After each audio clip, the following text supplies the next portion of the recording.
Oke, sekarang kita fokus ke Anton Franz Mesmer, gitu ya.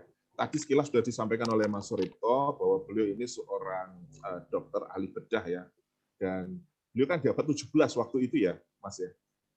Di abad 17 itu belum ada yang namanya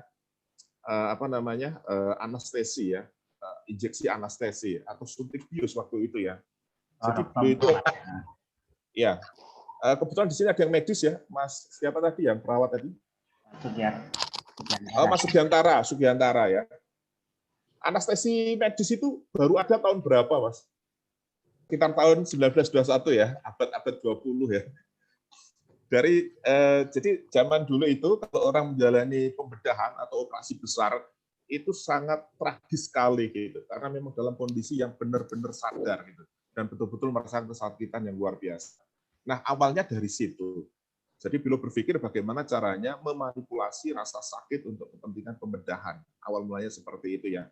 Walaupun akhirnya berkembang dengan teknik-teknik yang memang di luar nalar gitu ya, di luar nalar dalam perspektif medis gitu ya. Sampai beliau dikucilkan, beliau diklaim sebagai orang gila dan sebagainya gitu.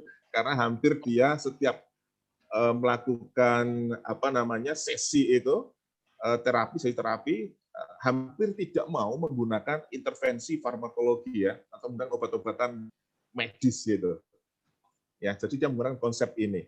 Jadi ini berangkat dari sebuah keyakinan oleh beliau bahwa animal magnetism itu sebuah keyakinan di mana planet-planet yang ada di alam semesta ini awal mulanya ya, planet-planet yang ada di alam semesta ini memberikan pengaruh terhadap keseimbangan tubuh dan juga kesehatan manusia. Tidak hanya manusia, tapi seluruh benda yang bernyawa ya.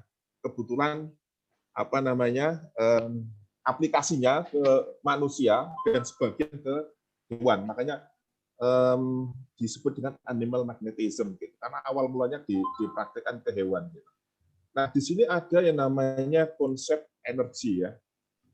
Konsep energi ini masih kontroversi, baik di kalangan para praktisi pikiran bawah sadar ya. Di Indonesia ini sangat ramai sekali. Ada yang mengatakan energi Anton Franz Mesmer itu hanya sebatas sugesti belaka. Oke. Ada yang mengatakan tadi apa Mas Suripto? Hanya sebatas halusinasi, ya, hanya sebagai sensasi atau hanya fenomena psikologis gitu ya. Itu tergantung siapa yang membicarakan gitu. Kalau dia memang berangkat dari seorang psikolog, dia akan menilai dari sudut pandang psikologi gitu. Kalau dia murni hanya belajar di hipnosis terapi, ya dia hanya berangkat pada permainan sugesti saja, begitu. Beda lagi ketika ada seorang praktisi Reiki atau ada praktisi metafisik gitu ya, supranatural dan sebagainya. Beda lagi.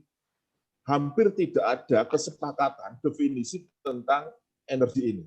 Dan saya yakin kalau saya tanya sama Anda semua ini, pasti tidak ada yang kompak gitu, yang sama gitu. Oke, saya acak saja. Saya mau tanya ini, definisi energi itu apa gitu ya. Saya acak sesuai profesi yang beda-beda.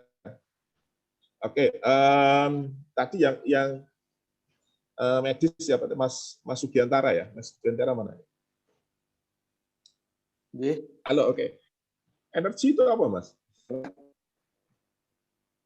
Definisi energi menurut Anda? Ya. Nah, menurut saya energi itu adalah suatu kekuatan dari, kalau pribadi dari kekuatan kita. Kekuatan yang berangkat dari secara dalam diri kita.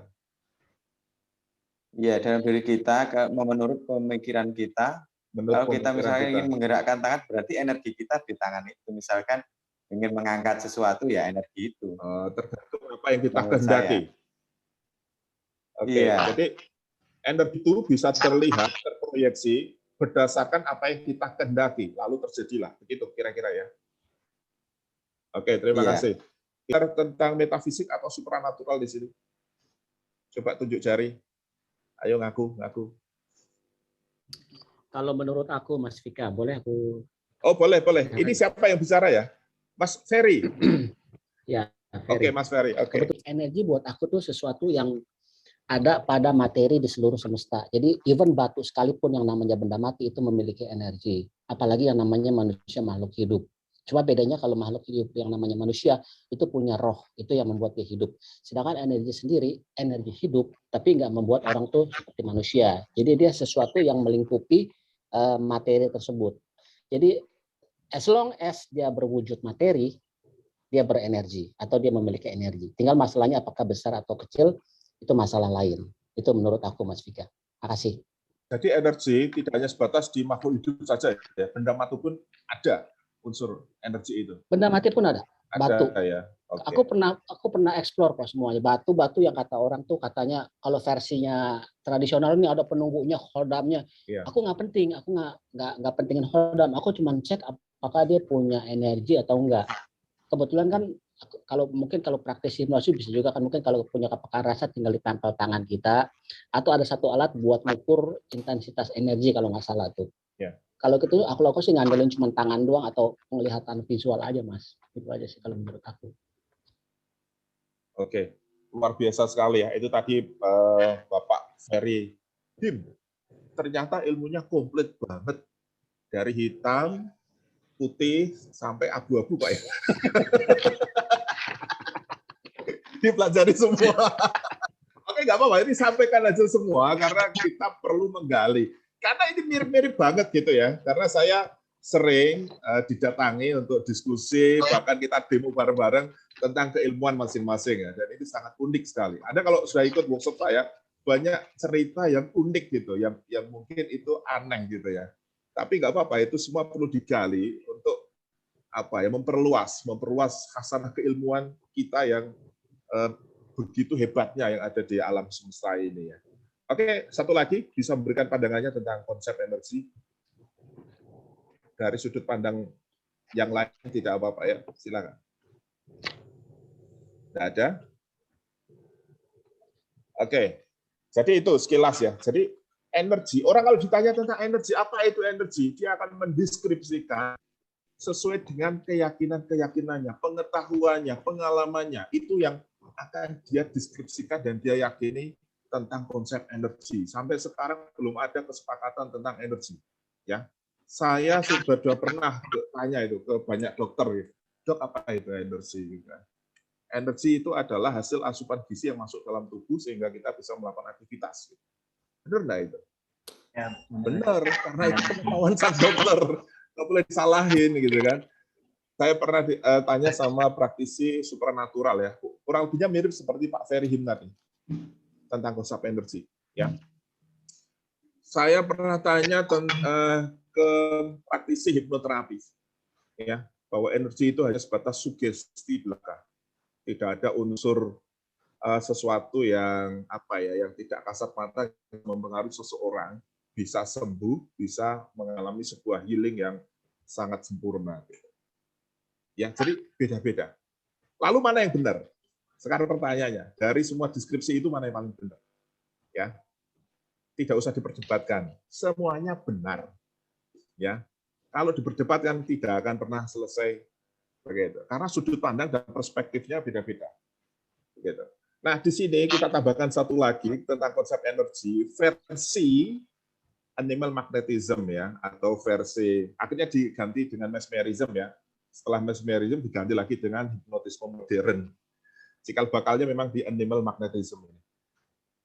Energi dalam konsep apa namanya, Anton Franz Mesmer itu adalah sebenarnya medan magnet ya, medan magnet yang menyelimuti tubuh manusia.